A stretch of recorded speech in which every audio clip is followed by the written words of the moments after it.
Hi, Rachel. I wanted to give you a rundown of what the government systems project is going to look like because I know that you mentioned you kind of wanted to see something like that.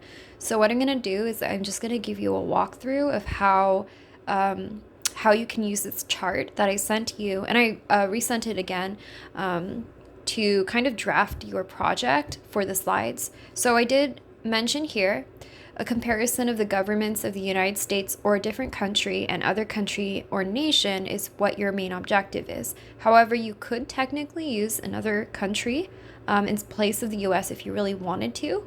I just highly recommend doing the US just so that since this is about American government, you get to familiarize yourself with it.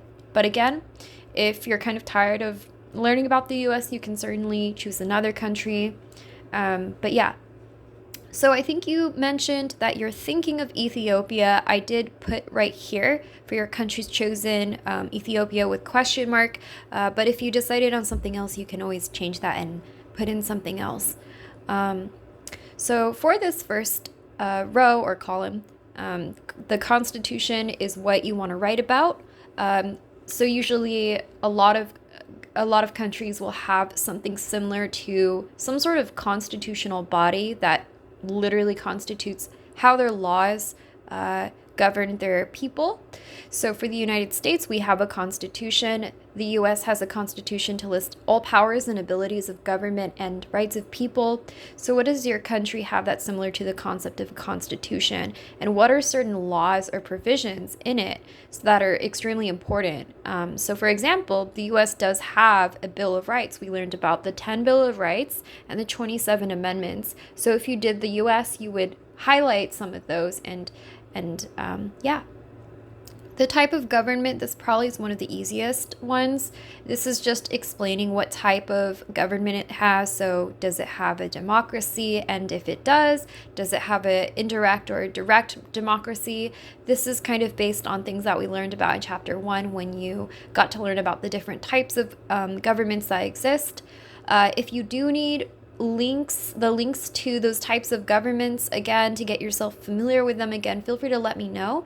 But you should definitely be able to, if you just looked up for your country what type of government it is, it should be able to explain it to you. And then government powers. List the powers of government in everyday life. This one is kind of broad, but what I mean by this is just explaining like how is the government like what type of abilities can they do? For example, if you like did this on China, you might want to talk about how, unlike America, they don't have the same concept as First Amendment rights, right? Like they don't have freedom of speech. I had a student who showed a really cool example of. I don't know if you're familiar with the Tiananmen Square massacre in the 90s in China, but because of that massacre, there's actually, or because of that event, there's a bunch of CVC cameras or CCTV cameras in that area where the Tiananmen Square massacre took place because, in general, a lot of CCTVs are everywhere in China because they don't. There's a lot more regulations on what you can say, do in public, especially if you're saying something about the governing body and the president. Yeah, those are things you could talk about when talking about government powers. You can even mention the storming of the Capitol for America when that happened and talk about how the president, like, kind of allowed that to happen, really. But yeah, the next three boxes are also pretty like self-explanatory. Actually, they're kind of in weird order. So you know how we have three branch government system here? That's also something you could talk about. You know, does your other country have a three-branch government? Lots of countries only have two branches. But yeah, we have the legislative body and the executive body and the judicial body. The legislative, what types of law making body does the government have? Executive is identical to the president. Britain has a prime minister who's very similar to the idea of a president. So if you did, Britain, you would probably explain they have a queen, but that queen is more of a figurehead. Same with Japan, they also have something kind of similar. They have a figurehead. You can explain what the main executive ruler is in this country. What kind of powers are they given? You know, in our country, the president um, does have certain executive privileges, but that doesn't necessarily mean that they can, you know, do whatever they want. And then, what are the qualifications and background? So for this, usually there are also informal qualifications for rulers, meaning like, you know, for example, in the US, you technically don't need a college degree, but that is an informal qualification, meaning it does boost your chances technically of being chosen as a executive leader. Elections. How are elections done, if there's any? Some countries do not have the same type of election system as us. You want to mention, like, are elections required or are they optional? A lot of countries, like I think New Zealand, they're a requirement. Um, Open elections, yeah, usually democratic countries have open elections, meaning you can vote for who you want, whereas in North Korea, they don't have open elections. They say they do, but if you literally look at their election ballot, there's like one guy on it. I wonder who that guy is.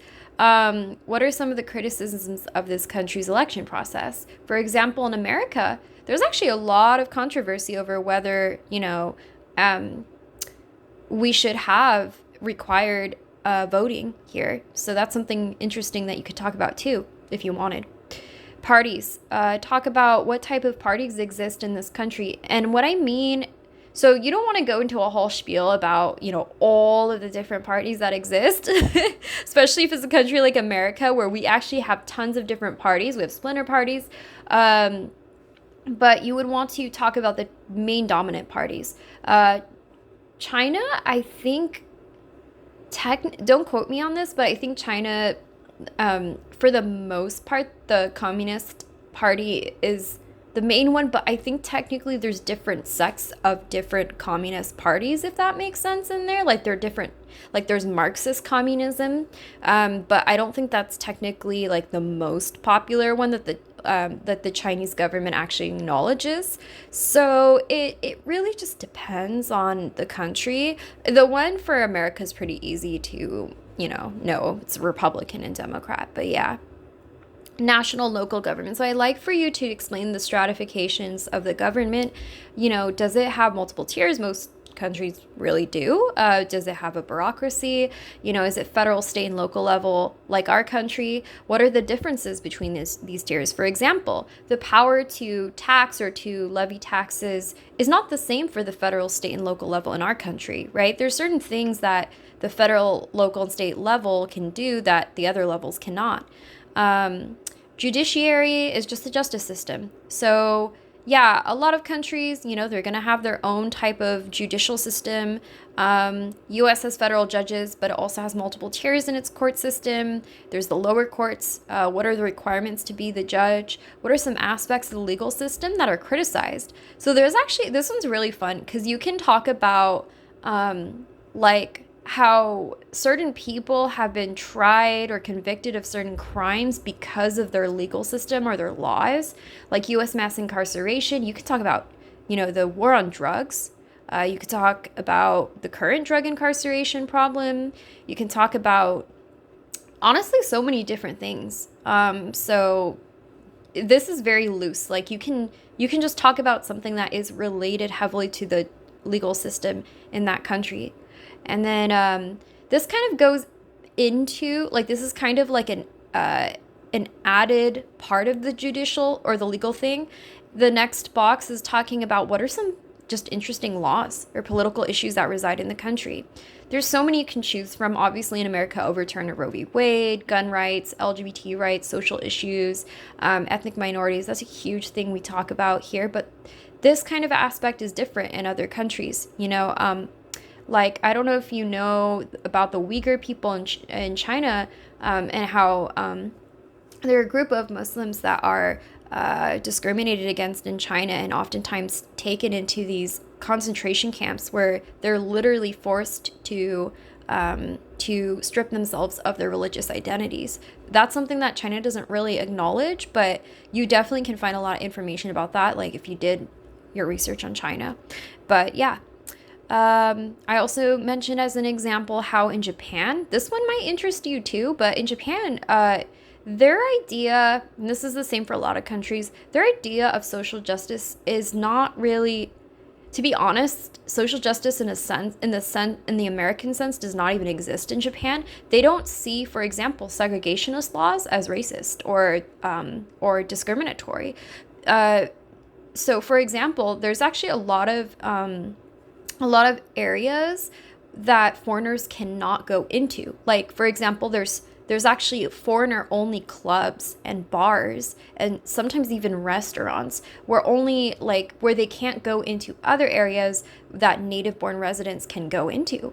But it's seen as a norm. And this actually happened even more heavily during the COVID, the initial stage of COVID, where if you wanted to go to well, this was more regarding how Chinese foreigners were being discriminated against in Japan, but it got really controversial because a lot of Japanese businesses were actually like putting out signs that said like no Chinese can come in here. So yeah, no, like again, those are very specific examples. There's so many things you can do about this box, but I feel like this will probably be one of the most interesting parts of this project.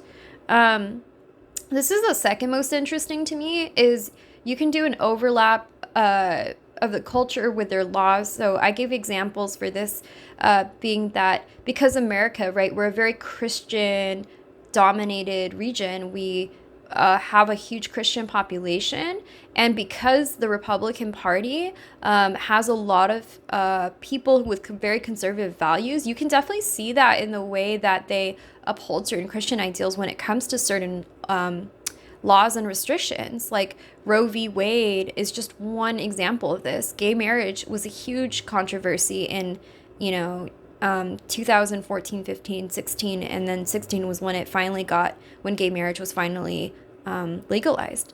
So that's something you can talk about. A lot of my students who've done their research on Asian countries talked about how, ironically, like a lot of countries in Asia, where, you know, there's still a lot of discrimination against the queer community, they legalized gay marriage in a lot of Asian countries before America, long before America did. Same with Britain, actually. So that was something that some of my students did touch up on in their project. And yeah.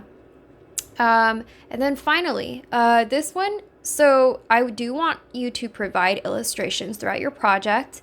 You need to have a minimum of 5, and I did try to help by providing you some ideas of what you could do your images on. So you could do an image of the executive leader, so the president or, you know, whoever, the image of the lawmaking body. You can show images of like specific senators that you know in America and an equivalent to that in your other country.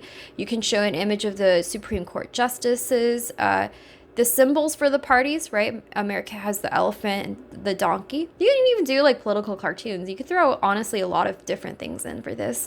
And again, you can, even though it's a minimum of 5, I know a lot of students like going crazy with their illustrations. So you can do whatever you want, honestly. Image of countries, this can literally be anything, whether it be a map or like certain images of their infrastructure. I had a student who did Singapore, so they did a picture of their airport because it's known to be one of the biggest airports in the world.